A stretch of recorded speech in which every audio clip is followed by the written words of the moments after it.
Latest with Lay.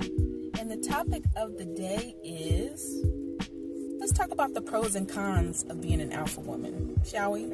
So, lately there's been lots of talk about alpha men, and then even more recently, the topic of being an alpha woman has come up quite a bit, just in media, social media, and things like that. And so let's first break down just the definition of an alpha, period, right? So an alpha is basically characterized as a dominant person, one who is socially aggressive and hyper-masculine, okay? And so that's basically some of the major characteristics of an alpha individual. And so now bringing it back to what constitutes an alpha woman, it would be all those qualities in a woman, of course, right? Very, very simple. And so let's talk about some pros and cons that would be associated with being an alpha woman, shall we?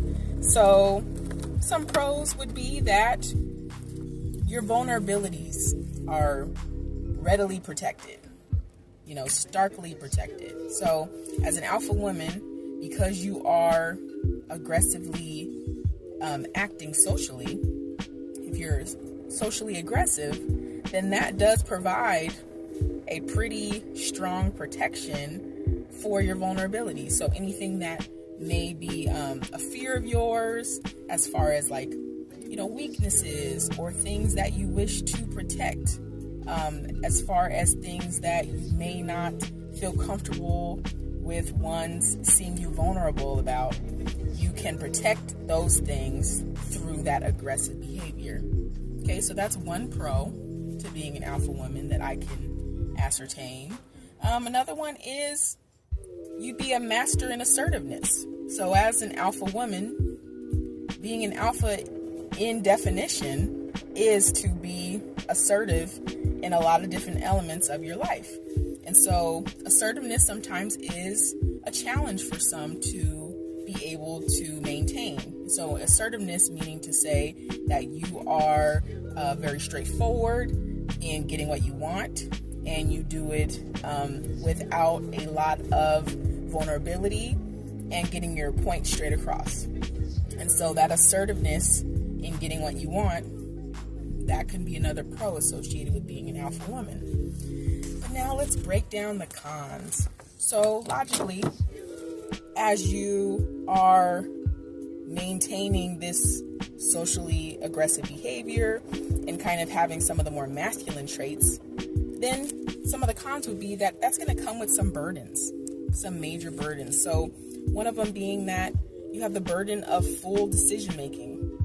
So if you are a dominant person, by definition, then as an alpha woman, you would have the burden of making all the decisions for anything like within your household or, at work. And so those are just different things that can begin to weigh on you if you're not leaning on any sort of support, because you are that dominant person in every aspect of your life. And so that can become a burden, and it can really weigh on you.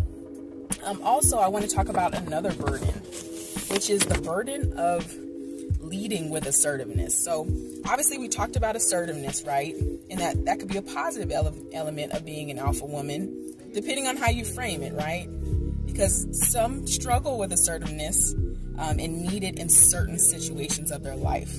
However, if you would imagine, just like anything else, it's all about balance. So if you're always assertive and handling situations assertively, sometimes that can become something that drains you. Because effectively, you are never really giving yourself a chance to take your foot off of the pedal at all. And in addition to that, being an alpha woman, you now start to bring yourself in direct competition with men. Now, I know that in everyday life, logically, we know that both women and men are both applying to sometimes the same positions, right? Especially across a lot of different industries.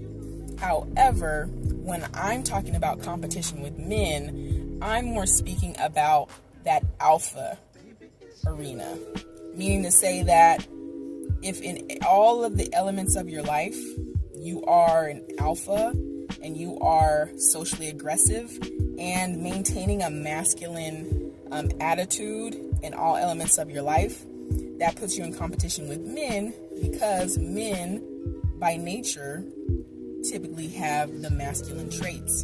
And so it aligns you in direct competition with those that are your counterpart, because you decided to enter into the alpha arena.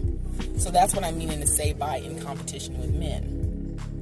And in addition to that, because you are an alpha woman, another con is that you're less likely to attract an alpha male. Now, I know that there's some women out there that maybe aren't pursuing a love life, at certain times of their lives, but eventually folks do plan to settle down in their lifetime with a significant other. And so whenever that time comes, you're going to be less likely to thrive with an alpha male, being an alpha woman. And then in contrast, you're going to be more likely to attract a beta male. Now, there's nothing wrong with someone who may prefer a beta male. However, just keeping in mind that oftentimes opposites attract, right? And so if you are, as a woman, the one that is exuding all the dominance, all the social aggression, and all the masculinity, that's going to put off and turn off men who have those same qualities of masculinity and assertiveness and, socially aggressively going after different things and different elements of their lives. It's going to turn them off, because oftentimes opposites attract. It's simply just nature, right? And yin and yang compensate each other as opposites. And so if you're going to fulfill that masculine dominant arena in your household, then you're less likely to be able to have a counterpart that holds those same traits just as strongly as you. And so the alternative to that becomes being with a mate that is a beta male. And in that way, you would then dominate that man in your life. And so that is kind of some of the alternatives that come along with being an alpha woman. And I just want to talk about the fact that when we're talking about the definition of an alpha woman, that does not mean that it's only about strength.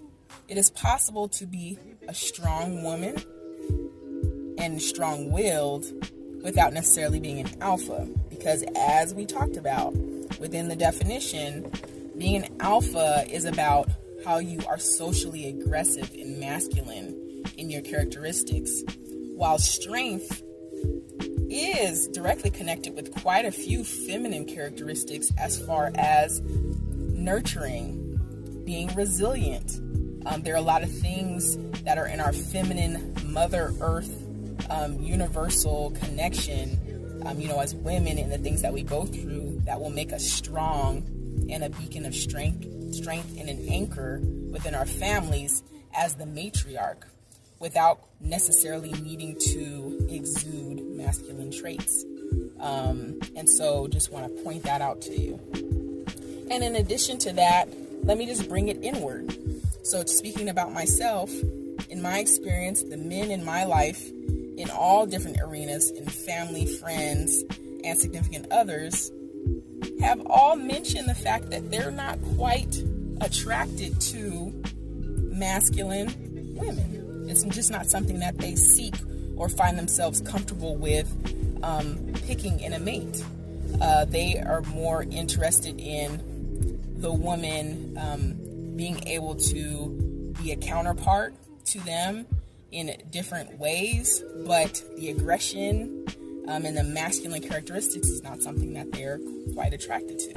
So that's bringing it to the perspective of men based on whom I've talked to in my life and just giving that perspective. And so the question becomes, things to consider is, consider your end goal. You know, as women, we have to consider, what is our end goal? What type of dynamic do we want in our household? And if we know that oftentimes within nature, it's all about kind of fulfilling a certain role and position, and opposites tend to attract in different ways to join and become one and fulfill each other's strengths and weaknesses, then those are some questions to ask you. So you all let me know in the chat what your perspective is on this. I'm curious to see, what it is that you all are wanting to find in your dynamic within your household, and how are you fulfilling that in who you are and what you exude on a day-to-day basis. Let me know, are you an alpha woman or not? And this has been the Latest with Lay, and I'm signing off.